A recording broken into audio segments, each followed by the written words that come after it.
नमस्कार साथियों, मैं जयेश दुआ जेवीसी सॉल्यूशन से आज आपके सामने लेकर आया हूं कि टैली में आपको बैच डिटेल आपको किस तरीक़ा से मेंटेन करनी है। टैली में आपको कौन कौन से ऑप्शन मिलेंगे जिससे आप बैच को जो है मेंटेन कर सकते हैं और क्या चीज़ आप प्रिंट के लिए कॉन्फ़िगर कर सकते हैं, क्या नहीं कर सकते, ये सब आज आप इस वीडियो में आप जानेंगे। शुरू करते हैं अपनी वीडियो। यहाँ पर जो है टैली में बैच को प्रिंट करने, जब आप टैक्स इनवॉइस प्रिंट करते हैं और आप ये चाहते हैं कि मेरा बैच मेंटेन हो, प्रिंट हो, तो साथ ही में आपका जो स्टॉक है ऑटोमेटिकली आपका टैली में स्टॉक भी बैच वाइज आपका मेंटेन होता हुआ चला जाएगा। आपको कोई उसमें एडिशनल कॉन्फ़िगरेशन करने की ज़रूरत नहीं है। उसके लिए यहाँ पर जो है ये आपका इस तरीके से आपका प्रिंट के ऊपर आएगा प्रिंट। और अगर आप ये चाहते हैं कि मैं टैली में तो मेरा बैच मेंटेन हो लेकिन प्रिंट में बैच प्रिंट ना हो, तो ये सारी डिटेल आपकी प्रिंट में नहीं आएगी। टैली में एक ही ऑप्शन दिया गया है जिससे आप ये सारी की सारी डिटेल को प्रिंट कर सकते हैं या हटा सकते हैं। तो ये वाली सारी डिटेल आपकी टैली प्रिंट नहीं करेगा, सिर्फ आइटम प्रिंट करेगा और क्वांटिटी, रेट, अमाउंट प्रिंट करेगा, लेकिन टैली स्टॉक में आपके बैचेस को मेंटेन करेगा। तो आइए अब हम देखते हैं ये सब कैसे आपको करना है। टैली पर आते हैं। सबसे पहले आपको कंपनी में जाना है और यहाँ पर आपको F11 करना है, फीचर्स में जाना है, या शॉर्टकट की F11 है इसकी, आप उस पर भी क्लिक कर सकते हैं। उसके बाद यहाँ पर जो है आपको एक ऑप्शन मिल जाएगा अनेबल बैचेस। ये बैच का अनेबल एक बार आपने कंपनी लेवल पे यस कर दिया तो ये आपका नो नहीं होगा। और इसी के नीचे एक ऑप्शन आता है maintain expiry date for batches. इसका मतलब ये है कि अगर आप बैच की एक्सपायरी या मैन्युफैक्चरिंग डेट मेंटेन करना चाहते हैं तो आपको ये ऑप्शन यस करना है, और अगर आप सिर्फ बैच ही मेंटेन करना चाहते हैं तो आपको ये ऑप्शन नो रखना है। अब हम इसको एक्सेप्ट करते हैं, सेव करते हैं। करने के बाद जब हम आइटम, मैं आपको दिखा देता हूँ ऑल्ट्रेशन में कि आपको कहाँ पे नया ऑप्शन मिलेगा। मैंने ऑलरेडी आइटम पे मैंने कॉन्फ़िगरेशन करी हुई है। तो यहाँ पर जो है आइटम पे मेरे पास यहाँ पे ऑप्शन मिल जाएगा मेंटेन इन बैचेस। जैसे ही मैं मेंटेन बैचेस को यस करूँगा मेरे पास दो ऑप्शन आ जाएंगे कि मुझे मैन्युफैक्चरिंग या एक्सपायरी डेट उसकी मेंटेन करनी है या नहीं करनी। मेरे पास यहाँ पे दोनों ऑप्शन है। मैं एक आइटम का सिर्फ मैन्युफैक्चरिंग डेट भी मेंटेन कर सकता हूँ या एक आइटम का एक्सपायरी डेट भी मेंटेन कर सकता हूँ, या दोनों चाहूँ तो दोनों भी मेंटेन कर सकता हूँ। जैसे ही मैं यहाँ पे यस करूँगा ऑटोमेटिकली मेरे ओपनिंग स्टॉक में, मेरे परचेज एंट्री करते टाइम, सेल एंट्री करते time, credit note, debit note, कोई भी मैं ट्रांजेक्शन पास करूँगा टैली के अंदर, ये मेरे से वहाँ पे बैच को मेरे से पूछेगा आइटम के साथ। यहाँ पे मैं, जैसे मैं ओपनिंग में दिखा देता हूँ, यहाँ पे मैंने बैच जनरेट कर लिया। अब जब मैं सेल करने जाऊँगा तो वहाँ पे मैं इस बैच को पिक कर लूँगा। मैं आपको दिखा देता हूँ ये चीज़। एक और मैं आइटम आपको दिखा देता हूँ उससे पहले, जिसमें मैंने आप दोनों ऑप्शन मैन्युफैक्चरिंग और एक्सपायरी डेट को मैंने नो रखा हुआ है। ये वाले मेरे दोनों ऑप्शन हैं जिसको मैंने यहाँ पर यस रखा हुआ है, और एक आइटम मैंने इससे पहले दिखाई थी जिसमें मैंने ये दोनों ऑप्शन मैंने नो रखे हुए थे। मैं आपको दोनों का इम्पैक्ट आपको दिखा देता हूँ क्या आने वाला है। यहाँ पर देखिए बैच के साथ उसने मैन्युफैक्चरिंग और एक्सपायरी दोनों डेट मेरे से यहाँ पर डलवा ली है।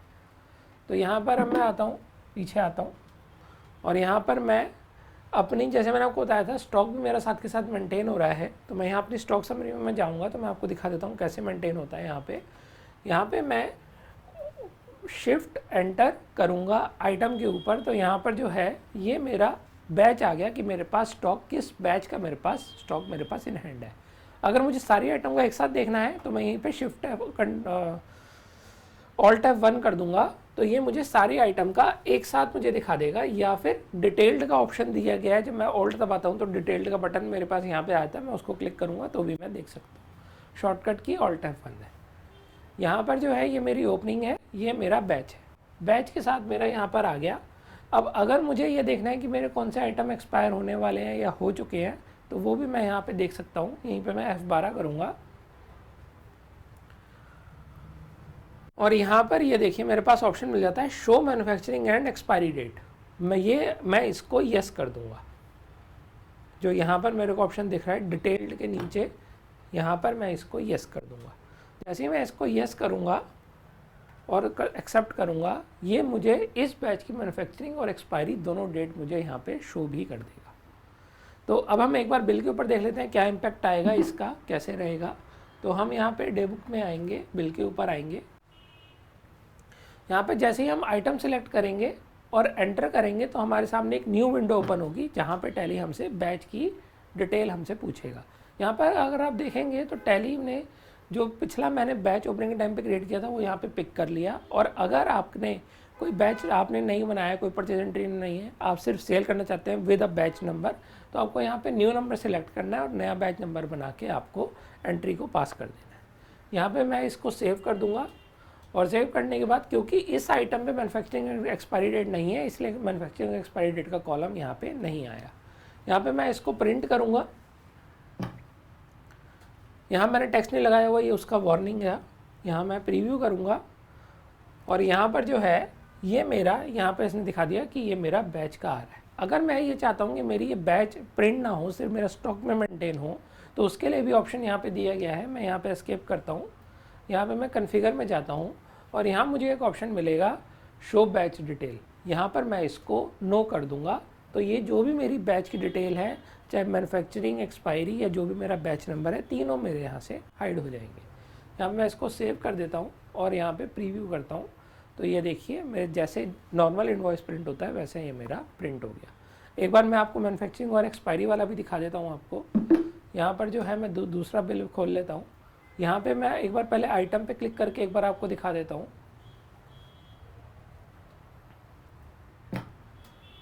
यहाँ पे देखेंगे तो बैच के साथ मैन्युफैक्चरिंग और एक्सपायरी डेट के कॉलम आ गया। क्यों आया? क्योंकि मैंने ये आइटम के साथ यहाँ पर मैंने इसको फिक्स कर रखा था। मैंने जब आइटम बनाई वहाँ पे मैंने तीनों ऑप्शन को येस कर दिया और यहाँ पर टैली ने मेरे को यहाँ पर दे दिया।